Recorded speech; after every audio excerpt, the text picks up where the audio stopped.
हमारे गांव में ज्यादा सहूलियात नहीं थी। गुर्बत की धूल से हर घर का माथा खाक आलूद था। तैयबा मेरे पड़ोस में रहती थी। चेहरे पर बचपन की वही मासूमियत, आंखों में ख्वाबों की वही चमक। उसका बाप भट्टे पर मजदूरी किया करता था।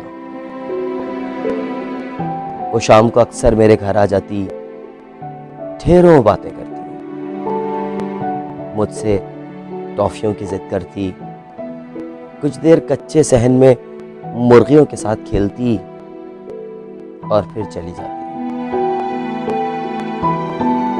एक दिन वो मुझसे मिलने आई तो बहुत खुश थी।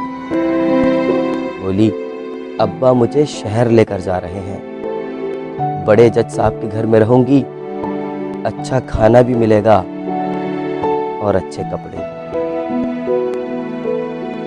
मेरे अंदर गोया छन से कोई चीज टूट गई। वसवसों ने मुझे घेर लिया। मैं खलाओं में कहीं खो गया।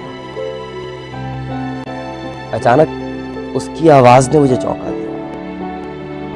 वो बोली, पता है मुझे पैसे भी मिला करेंगे हर महीने। मैं कुछ पैसे जमा करके शहर से आपको तोहफा भेजूंगा। फिर वो खिलखिलाकर हंस पड़ी। दूसरे दिन बैलगाड़ी पर शहर जाते हुए दूर तक वो मुझे देखकर हाथ हिलाती रही। फिर कई माह गुजर गए। एक दिन मुझे पार्सल मौसूल हुआ।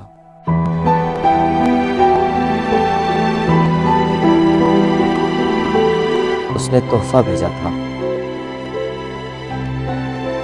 टूटी हुई खून आलूद चूड़ियां।